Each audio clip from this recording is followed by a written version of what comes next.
नमस्कार विद्यार्थी मित्रांनो, तुम्हा सर्वांचं खूप खूप स्वागत आहे आपल्या या यूट्यूब चॅनलवर. विद्यार्थी मित्रांनो, जर तुम्ही एम.एड CET 2025 दिलेली असेल, तसेच बघा BPEd CET 2025 दिलेली असेल, तसेच अजून जी इंटिग्रेटेड CET आहे, BEd प्लस एम.एड ह्या कोर्सेसची जी इंटिग्रेटेड CET आहे, तर ही CET जर तुम्ही दिलेली असेल तर त्याची जे आन्सर की जी आहे त्यालाच आपण आन्सर की जी आहे तर ती आन्सर की वेबसाईटला आलेली आहे. तर ती कशा प्रकारे चेक करायची, त्यामधून आपल्याला कळणार आहे की आपला स्कोअर कितीपर्यंत जाऊ शकतो. आणि जर त्यामध्ये जर तुम्हाला काही क्वेश्चन बरोबर असेल आणि जर ते चुकीचे दिलेले असेल तर त्यावर तुम्हाला ऑब्जेक्शनसुद्धा घेता येणार आहे. त्या रिलेटेड व्हिडिओ आपण मागच्या व्हिडिओमध्ये त्याची माहिती घेतलेली होती. लास्ट डेट कोणती आहे ऑब्जेक्शन घ्यायची, त्यानंतर आन्सर की जी आन्सर की जी आहे या तिन्ही कोर्सेसची, तर त्याविषयी आता आपण या व्हिडिओच्या माध्यमातून बघणार आहोत कशा प्रकारे जी आन्सर की जी आहे तर ती चेक करायची. तर बघा विद्यार्थी मित्रांनो, सुरुवातीला तुम्हाला CET सेलच्या ऑफिशियल वेबसाईटवर यायचं आहे. वेबसाईटवर आल्यानंतर इथे बघा वेबसाईटच्या राईट साईडला बघा ॲडमिशन प्रोसेस अकॅडमिक इयर 24-25, त्यानंतर CET examination portal academic year 25-26. या ठिकाणी बघा जी सेकंड टॅब आहे बघा अकॅडमिक इयर 25-26, तर यावर तुम्हाला क्लिक करायचं आहे.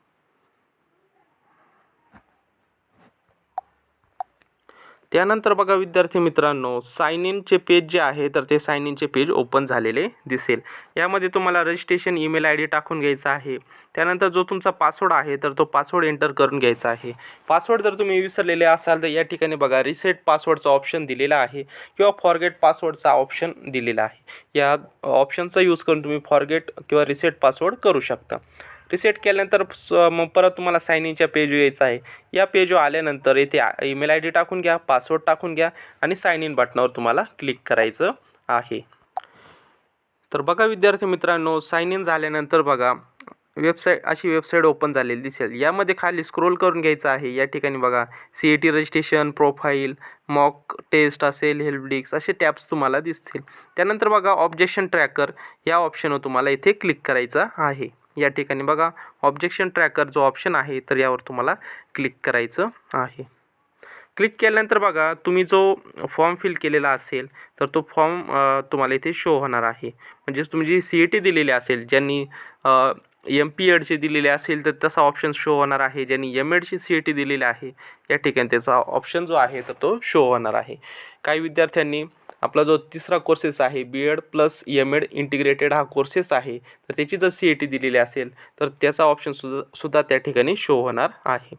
तर या ठिकाणी बघा PGच्या ठिकाणी हा कोर्सेस दिलेला आहे, तर यावर महाराष्ट्र M.Ed CET 2025 हा कोर्सेस दिलेला आहे, तर यावर तुम्हाला क्लिक करायचं आहे. त्यानंतर बघा विद्यार्थी मित्रांनो, असे पेज ओपन झालेले दिसेल. यामध्ये तुम्हाला काही इन्स्ट्रक्शन दिलेले आहे, इन्स्ट्रक्शन तुम्ही वाचू शकता. त्यानंतर बघा याविषयी आपण माहिती जी आहे तर ती माहिती या मागील जो व्हिडिओ बनवलेला होता तर त्यामध्ये आपण माहिती घेतलेली आहे. त्यानंतर बघा खाली प्रोसीड ऑप्शन आहे, या प्रोसीड बटनावर तुम्हाला क्लिक करायचं आहे. प्रोसीड बटनावर बघा विद्यार्थी मित्रांनो क्लिक केल्यानंतर या ठिकाणी बघा असे पेज ओपन झाले दिसे. त्यामध्ये क्वेश्चन ID दिलेला आहे, त्यानंतर सेक्शन दिलेला आहे, त्यानंतर सेक्शन तसेच क्वेश्चन दिलेला आहे. हा जो क्वेश्चन आहे त्यापुढे बघा जे पर्याय आहे तर पर्यायापुढे एक नंबर दिलेला आहे, तर तो नंबर बघा खाली तुम्हाला चेक करायचा आहे यामध्ये की करेक्ट ऑप्शन कोणता दिलेला आहे आणि आपण कॅन्डिडेट रिस्पॉन्स आणि विद्यार्थ्यांनी सिलेक्ट कोणता केलेला आहे. हे जर दोन्ही मॅच झाले तर नक्कीच म्हणजे तुमचा प्रश्न बरोबर येणार आहे. आणि जर तुम्हाला डाऊट वाटला तुमच्या त्यांनी दिलेल्या आन्सरमध्ये तर तुम्ही या ठिकाणी बघा ऑब्जेक्शन घेऊ शकता. या ठिकाणी बघा राईज व्ह्यू ऑप्शन प्रत्येक क्वेश्चनच्या वर त्यांनी दिलेला आहे. बघा हा जो पहिला क्वेश्चन आहे या ठिकाणी बघा विंडोच्या राईट साईडला राईज व्ह्यू ऑब्जेक्शन, या ठिकाणी ऑब्जेक्शन तुम्ही घेऊ शकता. पर क्वेश्चन तुम्हाला 1000 रुपये फी लागणार आहे. अशा प्रकारे जे तुम्हाला क्वेश्चन चुकीचे बरोबर क्वेश्चन चुकीचे वाटत आहे म्हणजे तुमचे बरोबर आहे परंतु त्यांनी चुकीचे दिलेले आहे असं जर वाटत असेल तर तुम्ही ऑब्जेक्शन घेऊ शकता. आणि ज्या विद्यार्थ्यांना फक्त आन्सर की चेक करायचे आहे तर तुम्ही आन्सर की अशा प्रकारे म्हणजे करेक्ट ऑप्शन आणि कॅन्डिडेट रिस्पॉन्स हे दोन्ही जर सेम असले तर तुमचा बरोबर आन्सर येणार आहे. अशा प्रकारे तुम्ही संपूर्ण क्वेश्चन जे आहे तर ते संपूर्ण क्वेश्चन चेक करू शकतात. तर बघा विद्यार्थी मित्रांनो, अशा प्रकारे आज आपण CET सेलमार्फत जे कॉमन एंट्रन्स टेस्ट घेतलेली होती त्यामध्ये एम-एड कोर्सेस असेल, MPEd कोर्सेस असेल, तसेच BEd प्लस MAd हा इंटिग्रेटेड कोर्स असेल, याची जी CET झालेली होती तर त्याची आन्सर की कशा प्रकारे चेक करायची, तसेच बघा ऑब्जेक्शन कशा प्रकारे घ्यायचं याविषयी माहिती जी आहे तर ती माहिती आपण या व्हिडिओच्या माध्यमातून बघितलेली आहे.